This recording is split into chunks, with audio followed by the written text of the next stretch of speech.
लिया होगा पूरा पाषाण काल, मध्य पाषाण हो गया था कल। आज हम नवपाषाण काल से शुरुआत करेंगे। नवपाषाण काल इन सब में सबसे ज्यादा इम्पोर्टेंट है, जो कि इस काल में जो मानव है उसने कृषि करना शुरू कर दिया था, पशुपालन अस्थायी रूप से करना शुरू कर दिया था, यानी कि पशु का अपने जरूरतों के अकॉर्डिंग उसने उपयोग करना शुरू कर दिया था। इसके अलावा इस काल में मनुष्य ने पहिए का निर्माण कर लिया, मिट्टी के बर्तन बनाना सीख गया था, अस्थायी जीवन यहाँ से शुरू हो गया था, जो कि कल बताए थे आप लोगों को। जब इंसान कृषि करना शुरू करता है तो कृषि का जो फसलों की सुरक्षा करने के लिए उसे वहाँ पे लंबे समय तक निवास करना पड़ता है, लॉन्ग टाइम तक उसकी सुरक्षा करनी पड़ती है। इस वजह से यहाँ से इंसान क्या करता है, अस्थायी निवास करना शुरू कर देता है।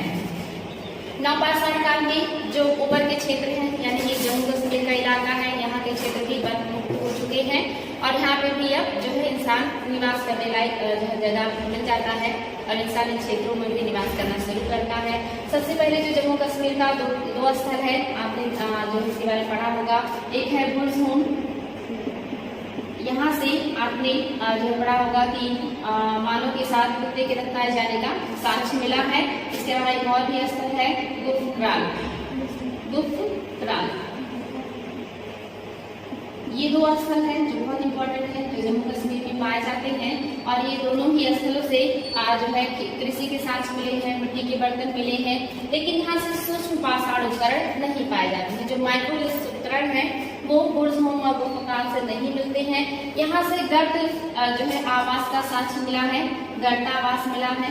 गर्तावास में होता है गड्ढे में जो है घर बना करके रहने की विधि को गर्तावास कहा जाता है, जो कि बुर्ज़होम से मिला हुआ है। इंसान ने कैसे गर्तावास बनाया होगा, क्योंकि आपको पता है कि इंसान इसके पहले जो है झोपड़ियों में रहता था और उसके भी पहले इंसान जो गुफाओं में और पेड़ पौधों के बीच में रहा करता था। लेकिन चूंकि जम्मू कश्मीर काफी ठंडा क्षेत्र है, वहाँ पे माइनस में टेम्परेचर रहता था और उस समय तो काफी जो है ठंडा था यहाँ का एरिया। तो इंसानों ने यहाँ पे कैसे सर्वाइव किया होगा, तो उसने देखा होगा कि वहाँ के जो स्थल में निवास करने वाले जीव होते हैं जैसे चूहे वगैरह, वो जमीन के अंदर आसानी से जीवन जी लेते हैं और इंसान ने यहाँ से सीखा होगा कि हम भी जो है जमीन में गड्ढा खोद करके उसके अंदर जीवन जी सकते हैं।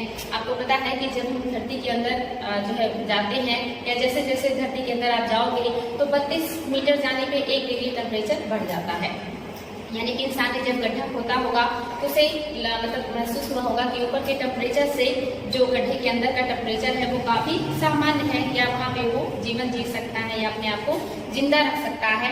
तो यहाँ से इंसान ने क्या किया है, गड्ढे में घर बना करके रहना शुरू किया है। एक बुर्ज़होम बहुत ही इंपॉर्टेंट जगह है, यहाँ से ये क्वेश्चन अक्सर बनते हैं कि गर्त आवास के साक्ष्य कहाँ से मिले हैं और मानव के साथ कुत्ते के दफनाए जाने का साक्ष्य कहाँ से मिला है। तो नवपाषाण काल में जो मनुष्य है वो जम्मू कश्मीर तक जा चुका है। इसके पहले वो दक्षिण में रहता था, नर्मदा घाटी के आसपास आखेट का काम, कंदमूल इकट्ठा करने का काम करता था। मध्य पाषाण काल में ऊपर के मैदानी क्षेत्रों में भी अब नीचे के क्षेत्र में रहना शुरू कर दिया था।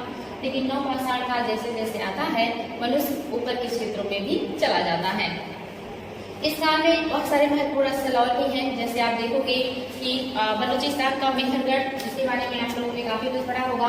मेहरगढ़ जो है यहाँ सबसे पहले अस्थायी जीवन का या अस्थायी बस्ती बना करके रहने का साक्ष्य मिला हुआ है।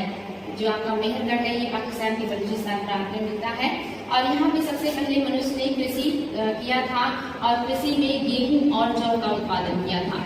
गेहूं और जौ का उत्पादन किया था। मनुष्य ने जो सबसे पहले कृषि करना शुरू किया था वो मेहरगढ़ में ही किया था। सबसे पहले अस्थायी जीवन भी यही शुरू किया था और खेती जब उसने किया तो सबसे पहले उसने गेहूं और जौ का उत्पादन किया था। यहाँ पे इंसान ने सबसे पहले कच्ची ईंटों का घर बनाना शुरू किया था। यहाँ पे कच्ची ईंटों का घर बनाया इंसानों ने और आपको मैंने बताया था एनसीईआरटी क्लास में जो इनके घर हुआ करते थे वो मोस्टली 4 कमरों के हुआ करते थे। यहीं से आपने जो ये भी जाना है कि यहीं से मिला है इंसान के साथ बकरी के दफनाए जाने का साक्ष्य। ये दूसरा इम्पोर्टेंट पॉइंट है कि यहाँ पे मनुष्य के साथ बकरी के दफनाए जाने का साक्ष्य मिला है मेहरगढ़ बुर्ज़होम से। ठीक है, यहाँ पे महिलाओं और पुरुषों ने सबसे पहले कृषि करना शुरू किया और अस्थायी जो है बस्तियां बसाई। यहाँ से जो है वो जीवन आगे बढ़ता है। इसके अलावा और भी बहुत सारे नवपाषाण का स्थल है, जैसे आपने देखा होगा जो है बिहार का चिराग। बिहार में चिराग प्लेस पाया जाता है, वहाँ से सबसे ज्यादा हड्डियों के उपकरण मिले हैं। हड्डियों के उपकरण जो है वो चिराग से मिले हुए हैं।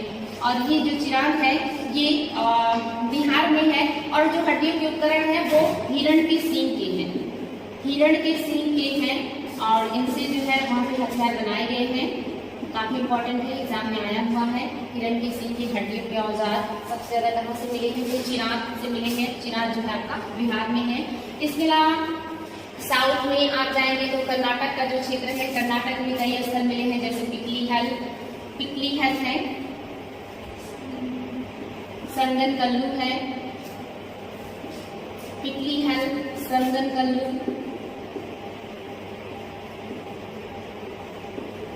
और यहाँ से एक और भी प्लेस मिला है मास्की। इसके अलावा और भी प्लेस है लेकिन ये ज्यादा इंपॉर्टेंट है बिकॉज यहाँ से राख के ढेर मिले हुए हैं। ये एग्जाम में क्वेश्चन बना है कि कौन से प्लेस से राख के ढेर मिले हुए हैं। तो यहाँ का पिकली हल और संदन कल्लू है जहाँ से राख के ढेर मिले हुए हैं। पिकली हल से शंख के भी ढेर मिले हुए हैं, शंख के ढेर मिले हुए हैं पिकली हल से। ये भी इंपॉर्टेंट है, पिकली हल से शंख के ढेर मिले हैं। इसके अलावा यहाँ से जो है पुरापाषाण काल का एक शुतुरमुर्ग का अंडे के ऊपर छिलके के ऊपर चित्रकारी का साक्ष्य मिला हुआ है। ये महाराष्ट्र का है। महाराष्ट्र के पटनी नामक स्थान से, महाराष्ट्र के पटनी नामक स्थान से शुतुरमुर्ग के अंडे के छिलके के ऊपर या शुतुरमुर्ग के अंडे के कवच के ऊपर चित्रकारी का साक्ष्य मिला हुआ है। वेरी वेरी इंपॉर्टेंट एग्जाम में आया हुआ है। इसके अलावा आंध्र प्रदेश का कुरनूल क्षेत्र है, कुरनूल में भी आंध्र प्रदेश का कुरनूल क्षेत्र है। यहाँ से भी राख का ढेर मिला हुआ है, ये भी इंपॉर्टेंट है, एग्जाम में आया हुआ है। कुरनूल से भी राख के ढेर प्राप्त हुए हैं। ऐसे बहुत सारी चीजें जो है, बहुत सारे स्थल हैं जो नवपाषाण काल में मिलते हैं, क्योंकि ये काल जो है इंसानों ने काफी कुछ डेवलप कर लिया था, सर्च कर लिया था और उनके जीवन में काफी बदलाव आ चुका है। यहाँ पे जो है आप देखोगे होमो सेपियंस का विकास जो पुरापाषाण काल में हो चुका था, जिसे बुद्धिमान मानव का पूर्वज माना जाता है। इसके आने के बाद काफी कुछ परिवर्तन आया। मध्यपाषाण काल में छोटे औजार बनाना शुरू किया। आग से परिचित हो गए थे पुरापाषाण काल में, लेकिन नियमित रूप से जो आग का प्रयोग करना इन्होंने शुरू किया है वो नवपाषाण काल में शुरू किया है। आग के आने से जीवन में इनके जो है पहली बार एक तरीके से कहिए कि उजाला आया, रोशनी आया, क्योंकि विदाउट उजाले के आपको पता है कि जो पुरापाषाण काल है या मध्यपाषाण काल है या नवपाषाण काल तक जो इंसान है उसके जीवन में अंधेरा था। शाम ढलने के बाद या सूरज ढलने के बाद उनके पास लाइटिंग की कोई व्यवस्था नहीं होती थी, लेकिन जब उन्होंने आग का खोज कर लिया तो अब उनके जीवन में उजाला आया। आग के आने से उनको कई सारे फायदे हुए, जैसे उनको प्रकाश मिला अंधेरे में, शाम के टाइम में वो लाइट जला सकते हैं, मांस को वो भून करके खा सकते हैं, क्योंकि कच्चे मांस को खाना काफी मुश्किल होता है। भुना हुआ मांस अपेक्षाकृत टेस्टी भी होता है और उसे चबाने में आसानी होती है और वो गले के नीचे आसानी से उतर जाता है, इसलिए आग जो उनके लिए काफी जो है फायदेमंद सिद्ध हुआ। इसके अलावा आपको पता है कि ठंड से बचने के लिए भी हम आग का उपयोग करते हैं, जानवरों से सुरक्षा के लिए भी हम आग का प्रयोग करते हैं। यहाँ से मनुष्य ने आग का हर तरह से उपयोग करना शुरू कर दिया था। मैंने आपको बताया था मध्यपाषाण काल में सबसे पहले पशुओं के पालतू बनाए जाने का साक्ष्य मिलता है और इंसान ने सबसे पहले कुत्ते को पालतू बनाया था। इंसान का जो पहला पशु था जिसको उसने अपने मतलब जीवन में एक जो है पालन शुरू किया, वो कौन से थे? वो डॉगीज थे या कुत्ते थे। धीरे धीरे इंसान ने बाकी जानवरों को पालना शुरू किया और उनका उपयोग करना शुरू किया कृषि में, सामान ढोने के लिए और जो भी उनकी जरूरतें थी उनके उत्पाद को प्राप्त करने के लिए। मैंने आपको बताया था कि पुरापाषाण काल के बाद मध्यपाषाण काल में तो हमने पशुपालन शुरू कर दिया था, लेकिन नवपाषाण काल तक आते आते सारे लोग तो कृषक ही नहीं बन गए थे। इस काल में भी मध्यपाषाण काल में भी कुछ लोग जो है पशुपालन भी करने लगे थे, बाकी लोग अभी भी जो है खाना बदल जिंदगी जी रहे हैं। नवपाषाण काल में कृषि शुरू हो चुका है, लेकिन अभी भी जंगलों में बहुत सारे लोग ऐसे हैं जो पशुपालन के अलावा जो है आखेटक करते हैं या कंदमूल इकट्ठा करते हैं। आज भी आपके यहाँ देखोगे जो जनजातियां हैं वो जंगलों में रहती हैं और जंगली चीजों का ही सेवन करती हैं। उस समय भी सारे लोग कृषक नहीं हो गए थे, जो मैदानी क्षेत्रों के लोग थे वो कृषि करते थे, जो जंगलों में रहते थे वो आखेट करते थे, कंदमूल जो है इकट्ठा करते थे। बाकी जो नदियों के किनारे, झीलों के किनारे रहना पसंद करते थे, वहाँ से मछलियों का सेवन किया करते थे। बहुत सारे लोगों ने अलग अलग जो है शुरू कर दिया था काम करना, जैसे लोहारगिरी शुरू कर दिया, बैलगाड़ी बनाने वाले हो गए, तो ये आपस में सामानों का अदला बदली करना शुरू कर देते हैं।